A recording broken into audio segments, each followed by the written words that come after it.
हरे कृष्णा। श्री ईशोपनिषद भूमिका पार्ट 2।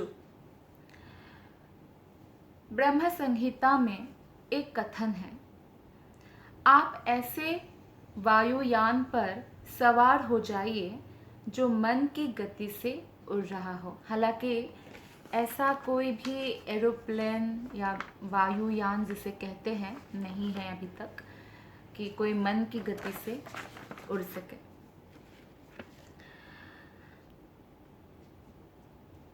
हमारा जो भौतिक वायुयान है वो 2000 मील प्रति घंटे की गति से उड़ सकता है, लेकिन मन की क्या गति होती है? मन की गति इतनी तीव्र होती है कि अभी आप भारत में बैठे हुए हैं और आप मन से अमेरिका के किसी जगह के बारे में सोचे और मन तुरंत वहाँ पहुँच गया।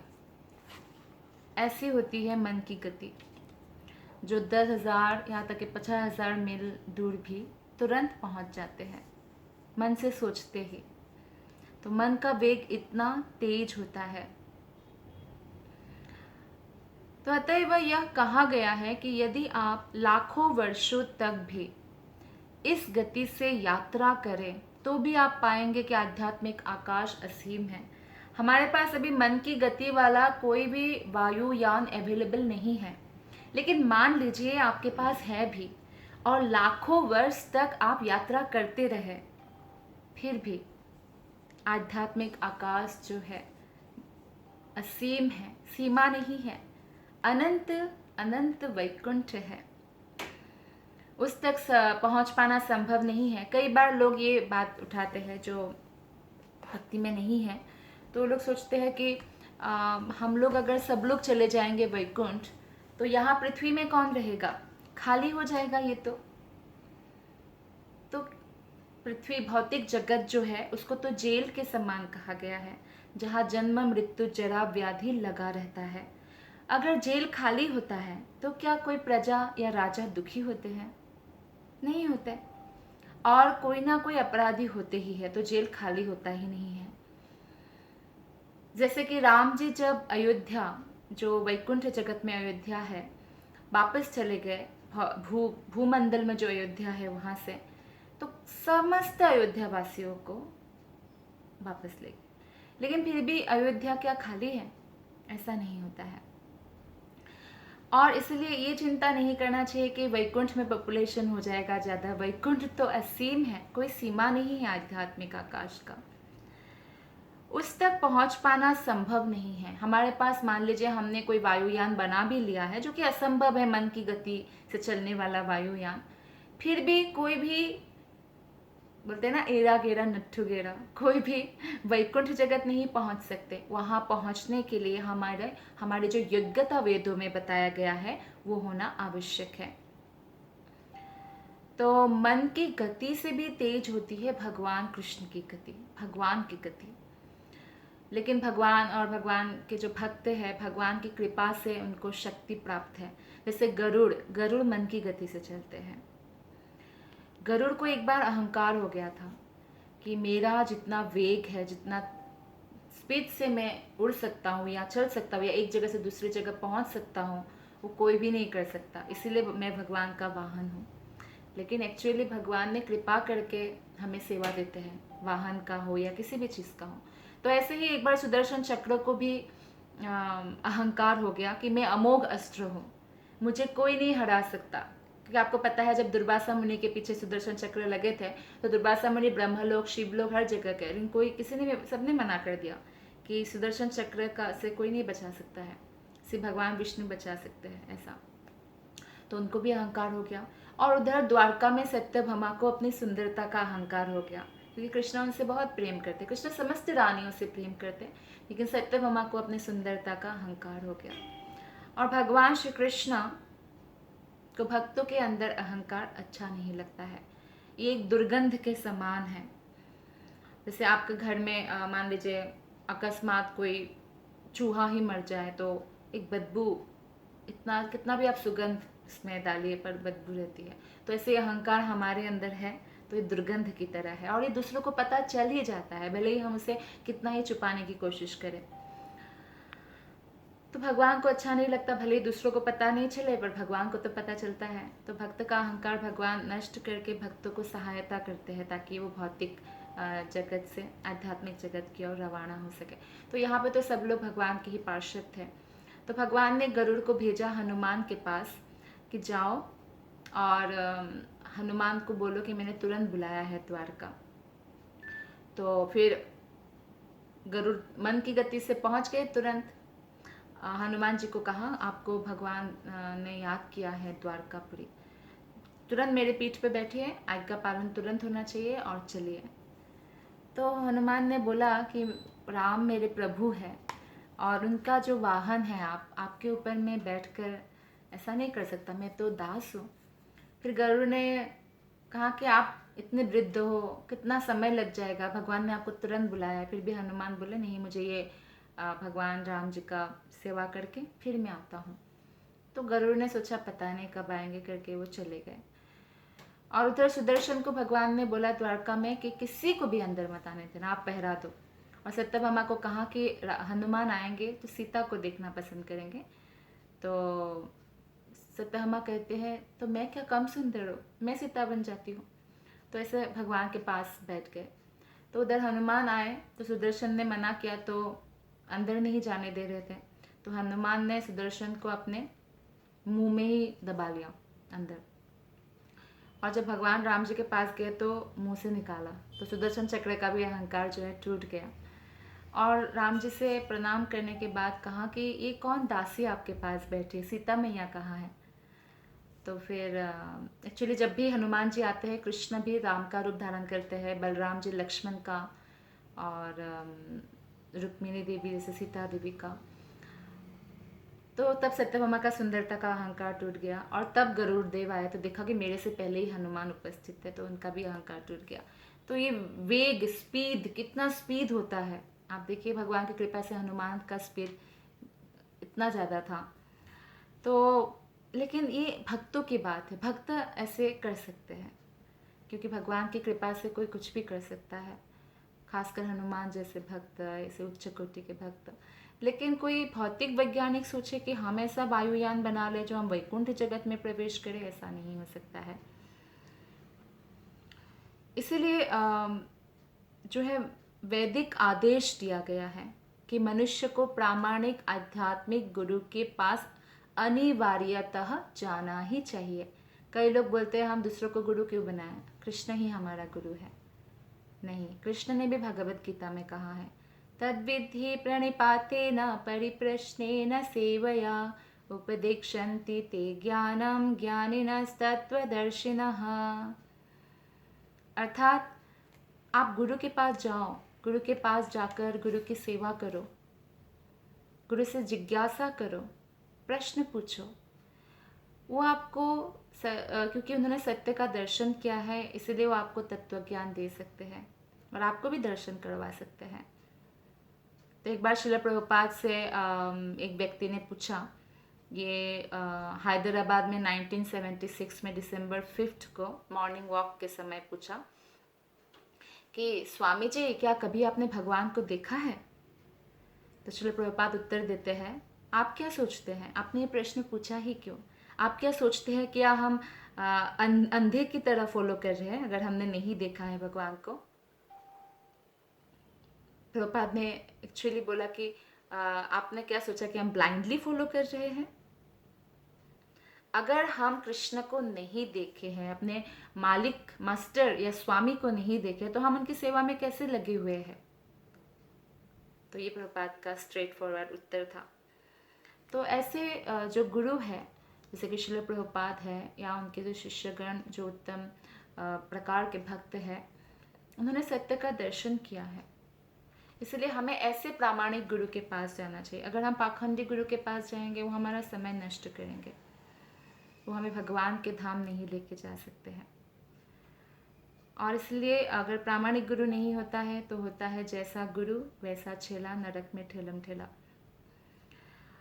आध्यात्मिक गुरु की कुछ योग्यता होती है, इसलिए हमें बुद्धि का उपयोग करना चाहिए गुरु चुनने से पहले। और योग्यता क्या है कि उसने वैदिक संदेश को सही स्रोत से और सही ढंग से सुना होना चाहिए। मतलब गुरु को भी गुरु परंपरा से होना चाहिए,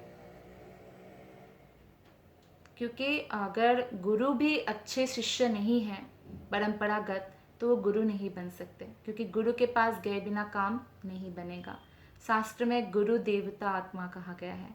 गुरु ही हमारा आराध्य देवता है, गुरु ही हमारा प्राण है। और जिन्होंने इस प्रकार जो है प्रामाणिक जो वैष्णव गुरु है उनके प्रति शरणागति लिया है, वो निश्चित रूप से भगवत धाम जा सकते हैं, कृष्ण के प्रिय बन सकते हैं। एक बार ऐसा हुआ जब असुर लोगों ने आक्रमण किया था स्वर्ग में, तो स्वर्ग में इंद्र के राजसभा में नृत्य हो रहा था, तो तभी उनके गुरु बृहस्पति प्रवेश करते हैं। तो इंद्र ने ना सम्मान दिया कुछ उठकर, ना आसन दिया, तो बृहस्पति गुरुदेव वहाँ से चले जाते हैं। तो वहाँ गुरु की अवज्ञा हो गया, तो तुरंत शक्ति क्षीण हो गया इंद्र देवता का, और तब असुरगण ने उसी समय आक्रमण किया कोइंसिडेंटली, और सब स्वर्ग के देवता को पलायन करना पड़ा। फिर वो लोग जाके ब्रह्मा जी से प्रार्थना करते हैं कि कुछ उपाय कीजिए। तो ब्रह्मा जी क्या उत्तर देते हैं कि जो असुरगण है उनके गुरु शुक्राचार्य के प्रति इतना शरणागत है, इतना पक्का उनका आज्ञा पालन करते हैं कि बहुत शक्तिशाली हो गए हैं। वो गुरु भक्ति के कारण ऐसे शक्तिशाली हो गए हैं कि तुम्हारा स्वर्ग तो क्या, मुझे तो डर है कहीं ब्रह्मलोक भी ना ले ले। स्वर्ग के बहुत ऊपर ब्रह्मलोक होता है, स्वर्ग, फिर जनलोक, तपलोक, महलोक, उसके ऊपर ब्रह्मलोक। तो और इंद्र ने क्योंकि गुरु का अवज्ञा भी किया था तो शक्ति क्षीण हो गई थी, तो भी ब्रह्मा जी ने कहा था कि आपको अभी मनाना चाहिए गुरु को, क्योंकि गुरु अगर नाराज है, गुरु के प्रति अगर अवज्ञा है, तो फिर कोई नहीं बचा सकता, सर्वनाश हो जाएगा। और वही अगर गुरु के प्रति शरणागति है, गुरु से शास्त्र की शिक्षा ग्रहण करते हैं, गुरु का लेक्चर सुनना, गुरु से जिज्ञासा करना, गुरु की सेवा करना, तो इस प्रकार से वो दृढ़ता से भक्ति कर सकता है और भगवत धाम वापस जा सकता है। तो गुरु की योग्यता क्या है कि वो भी प्रामाणिक गुरु से सुना हुआ होना चाहिए, वेद को, उपनिषद को, या भागवतम, भगवत गीता आदि को, और उसे ब्रह्म में यानी कृष्ण में दृढ़ता से स्थापित होना चाहिए। यही 2 गुण हैं। क्या 2 गुण हैं? कि प्रामाणिक स्रोत से सुना हुआ होना चाहिए, और दूसरा है भगवान की भक्ति में दृढ़ता से स्थापित हुआ होना चाहिए, अन्यथा वो प्रामाणिक नहीं है। प्रामाणिक गुरु का 24 घंटा कृष्ण के प्रति समर्पित होता है। यह कृष्ण भावनामृत आंदोलन वैदिक सिद्धांतों के द्वारा पूर्णतः प्रामाणिक है। ये जो श्रील प्रभुपाद ने आंदोलन चलाया पूरे विश्व में, हरे कृष्ण कृष्ण कृष्ण हरे हरे, हरे राम राम राम हरे हरे, ये मंत्र भी शास्त्र सम्मत है, सब कुछ शास्त्र सम्मत है। तो भगवत गीता में कृष्ण कहते हैं, वैदिक शोध का वास्तविक उद्देश्य कृष्ण की खोज करना है। ये जो हम पढ़ते हैं वेद, उपनिषद, पुराण, तो कृष्ण की खोज करने के लिए होना चाहिए। ब्रह्म संहिता में भी कहा गया है, कृष्ण अर्थात गोविंद के अनगिनत रूप है, लेकिन वे सब एक है। भगवान के अनगिनत रूप हो सकता है, वे हमारे जैसे विनाशशील रूप नहीं है जैसे मनुष्य शरीर का है। उनका स्वरूप अच्युत है। भगवान अनंत असंख्य अवतार लेते हैं। हमारे जीवात्मा के जो शरीर है वो मरणशील है। भगवान के शरीर, मन, आत्मा में कोई अंतर नहीं है। उनके ना स्वरूप का कोई आदि होता है ना अंत होता है। वो अनंत है और उनका रूप, उनके अनेक रूप भी अनंत है। तो ऐसा नहीं हम कह सकते कि अच्छा भगवान का इतना ही अवतार है। हाँ, मुख्य अवतारों का वर्णन है शास्त्रों में, उसके अलावा भी भगवान का असंख्य असंख्य अवतार है। जैसे हम लोग एक कमरे में होते हैं तो हम दूसरे कमरे में नहीं हो सकते हैं, या मान लीजिए कोई दिल्ली में है तो एक ही समय कोलकाता में नहीं हो सकता है साधारण मनुष्य। हाँ, जो योगी है वो 9 रूपों में अपना विस्तार कर सकते हैं। लेकिन भगवान श्री कृष्ण अनंत विस्तार कर सकते हैं। इसका एक उदाहरण से हम समझ सकते हैं, जब गाय बछड़े छुड़ा लिया था ब्रह्मा जी ने, तो भगवान ने जितने लाखों लाखों बछड़ों का रूप धारण कर लिया और सारे गोप बालकों का भी रूप धारण किया तुरंत। और ऐसे भगवान जितने करोड़ गोपियां रास लीला में भाग लेती है, उतने करोड़ रूप भी धारण करते हैं। ये भगवान के लिए संभव है, आम व्यक्ति के लिए नहीं। हाँ, लेकिन जो गुरु है, कृष्ण की कृपा से गुरु के लिए ये संभव है कि जहाँ जहाँ उनका एक सिंसियर शिष्य होंगे, शरणागत शिष्य होंगे, वहाँ वहाँ गुरु उनके शिष्य के साथ उपस्थित रहते हैं। यहाँ तक कि गुरु जब पृथ्वी से अप्रकट हो जाते हैं, तो भी गुरु अपने जन्म स्थान में, अपने समाधि स्थल में उपस्थित रहते हैं। और जहाँ जहाँ उनका योग्य शिष्य होते हैं, वहाँ वहाँ शिष्य के साथ भी। ये भगवान की कृपा से ही संभव हो सकता है। तो आगे श्रील प्रभुपाद जी भूमिका में बताते हैं कि भगवान आदि है सबका, सबसे प्राचीन है। लेकिन आप जब भी भगवान के छवि को देखते हैं, वो बहुत यंग, सुंदर और ब्यूटीफुल लगते हैं। 20 वर्ष के तरुण दिखते, इतने सुंदर लगते हैं कृष्णा। जब श्रील प्रभुपाद बाहर के देशों में प्रचार कर रहे थे, अमेरिका आदि, तो कई बार प्रभुपाद को पूछते थे कि इतना सुंदर ये लड़की कौन है। कृष्ण उनको इतने सुंदर लगते कि लड़की जैसे लगते, इतना तरुण दिखते, जैसे कोई 20 वर्ष का बालक हो। भगवान जब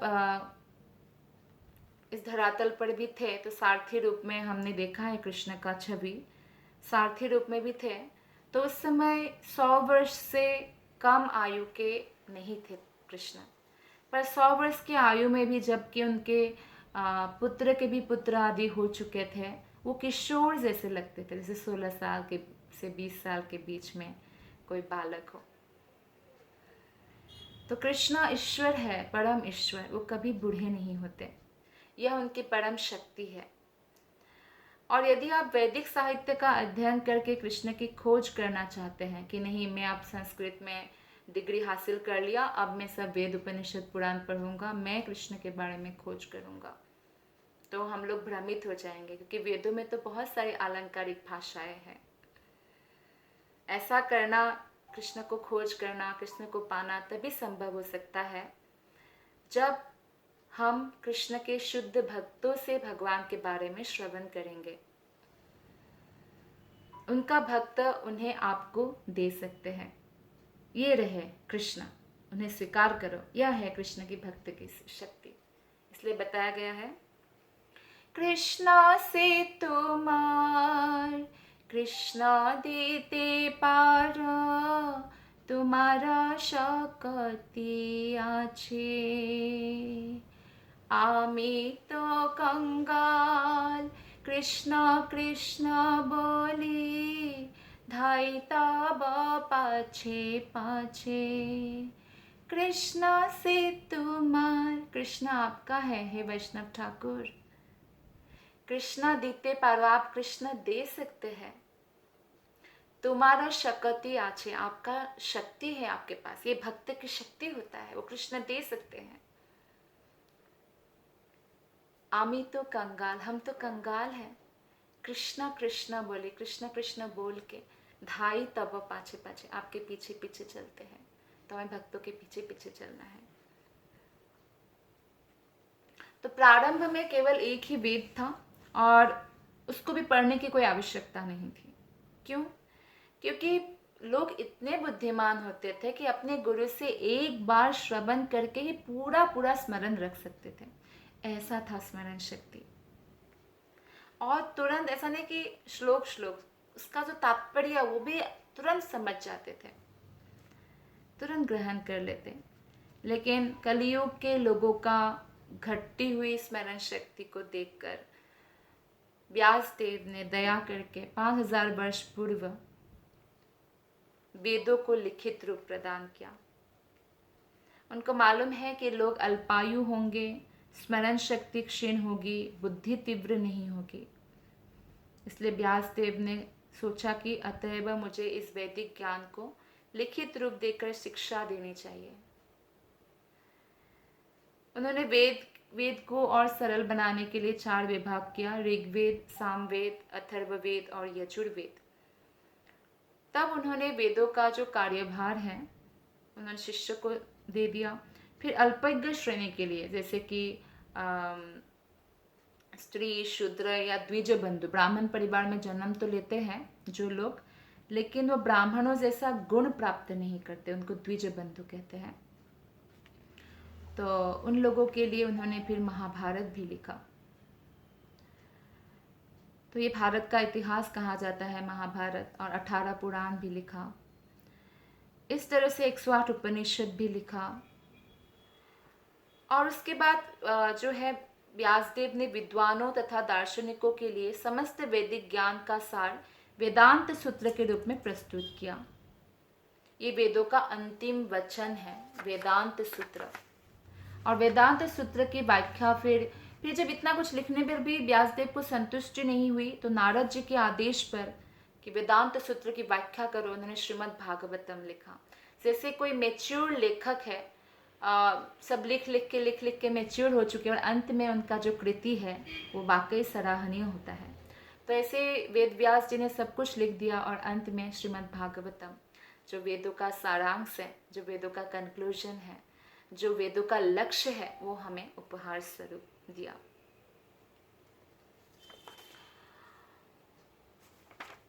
तो वेदों का इसलिए अध्ययन करके हम नहीं कृष्ण को जान सकते, बल्कि भक्तों से श्रवण करके आसान हो जाता है।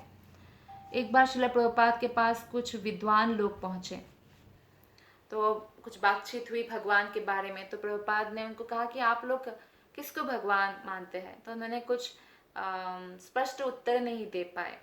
तो प्रभुपाद ने कहा, यहाँ तो हमारे बच्चों को पता है। तो उन्होंने एक भक्त बच्चा छोटा सा था, खेल रहा था, उसको बुलाया, बेटा इधर आओ, ये बताओ तुम अगर उत्तर दोगे मेरे प्रश्न का तो 1 गुलाब जामुन मिलेगा, जितना उत्तर दोगे उतना गुलाब जामुन। तो बच्चा खुश हो गया, ठीक है। तो बोलते भगवान कौन है? तो बच्चा बोलता है कृष्ण भगवान है। तो 1 गुलाब जामुन दिया श्रील प्रभुपाद ने। फिर दूसरा प्रश्न पूछा, कृष्ण कौन है?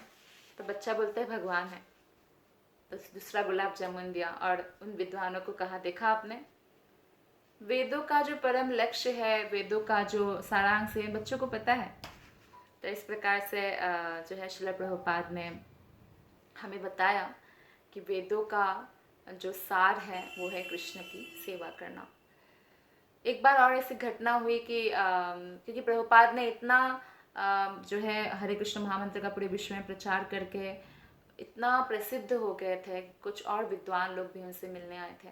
तो इस बार जो है प्रभुपाद को उन्होंने कहा कि ये जो आपके फॉरेनर जो शिष्य लोग हैं, क्या इन लोगों को भी उपनिषद आदि आता है? तो उतने में एक फॉरेनर माता जी खड़ी थी, तो माता जी को उन्होंने बुलाया प्रभुपाद ने और कहा, हाँ बिल्कुल आता है, इनको ईशोपनिषद आता है। बोला कि आप ईशोपनिषद के मंत्र सुनाइए। तो माता जी को सिर्फ 5 मंत्र तक याद था, उसके बाद याद नहीं था। तो माता जी ने सोचा मैं क्या करूँगी, मुझे सिर्फ 5 याद है। लेकिन प्रभुपाद सब कुछ जानते ही है, प्रभुपाद मन भी पढ़ सकते हैं। तो श्रील प्रभुपाद ने 5वां श्लोक होते ही बोला कि ठीक है आप जाइए।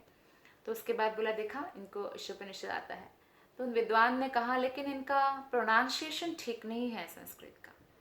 तो श्रील प्रभुपाद ने कहा, प्रोनाउंसिएशन ठीक नहीं है, लेकिन रिनाउंसिएशन पक्का है। रिनाउंसिएशन का मतलब है संन्यास या वैराग्य, पक्का है।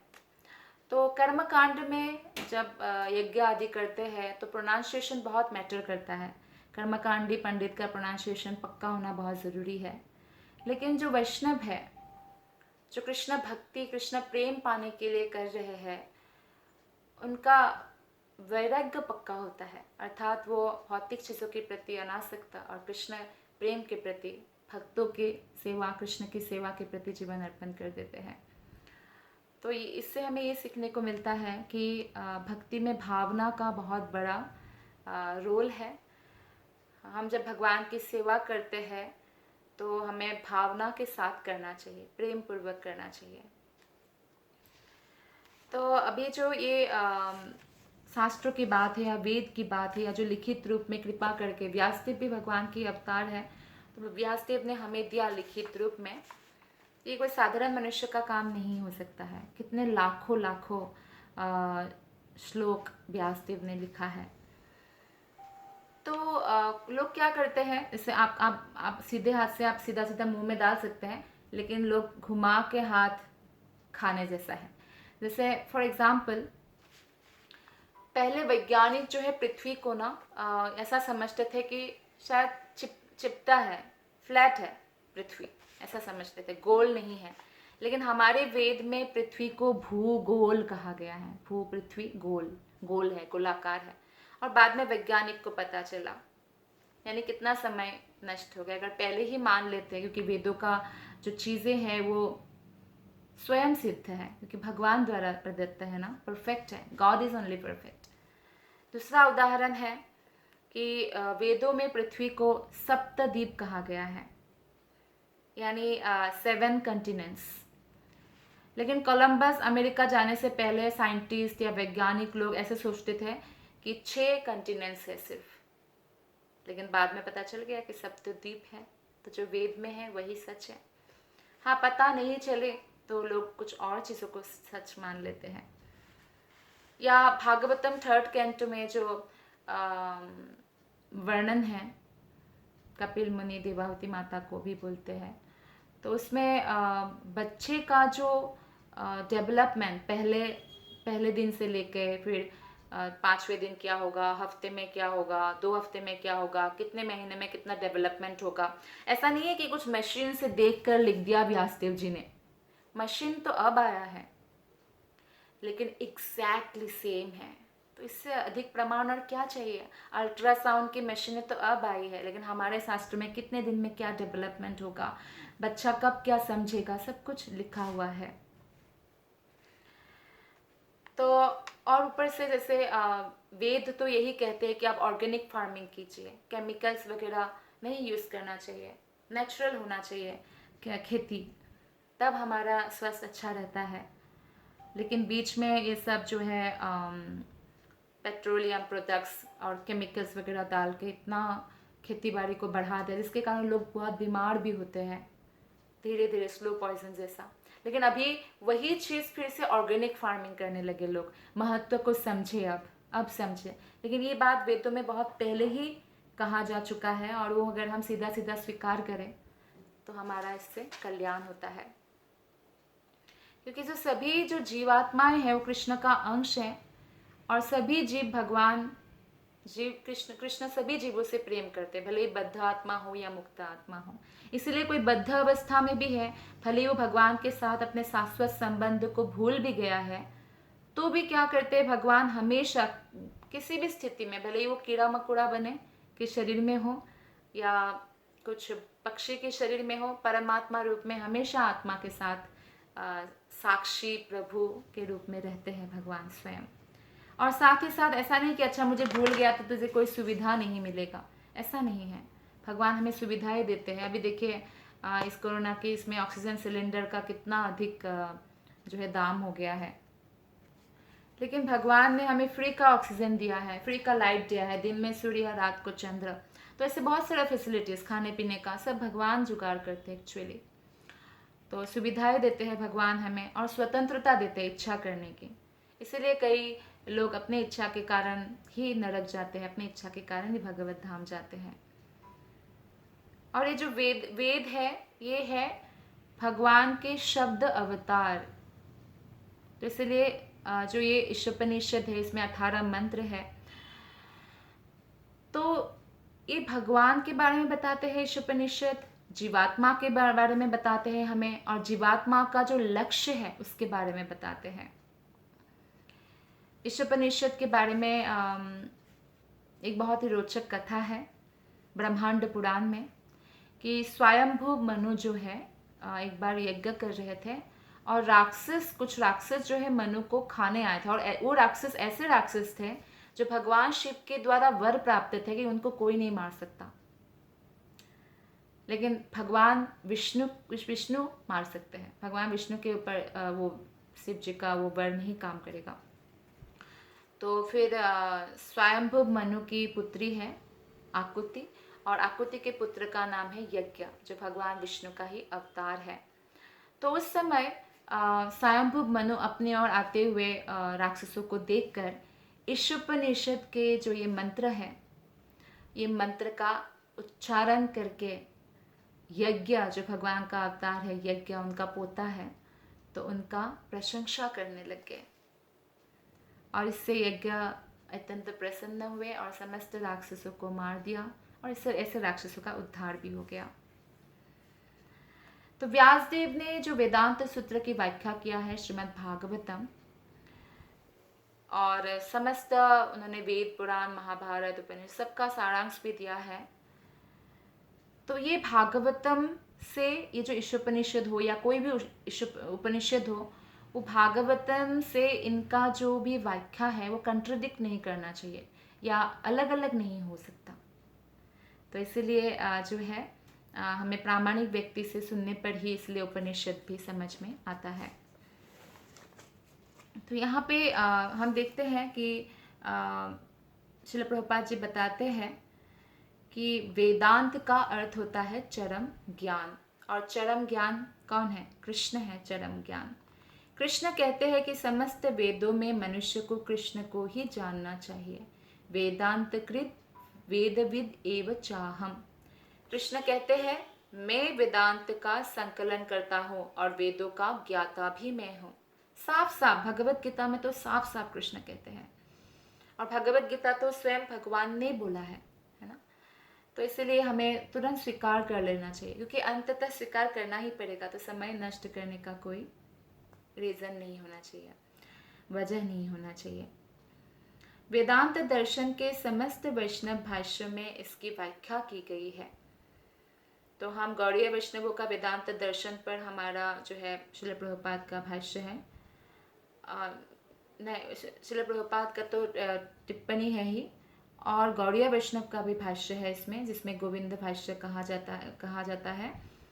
और यह बलदेव विद्याभूषण द्वारा प्रणीत है। और बलदेव विद्याभूषण हो चाहे कोई भी वैष्णव आचार्य हो, उनके भाष्य के ऊपर से पढ़कर श्रील प्रभुपाद ने हमें अपना भाष्य या तात्पर्य हमें प्रदान किया है। जैसे कि एक नवजात शिशु है, और माता जब नवजात शिशु को ऐसे तो नहीं खिला सकती, चावल खिला दिया, रोटी खिला दिया, साग खिला दिया, विटामिन इसके लिए ये खिला दिया, वो खिला दिया, फल खिला दिया, नहीं, उसको हजम नहीं होगा।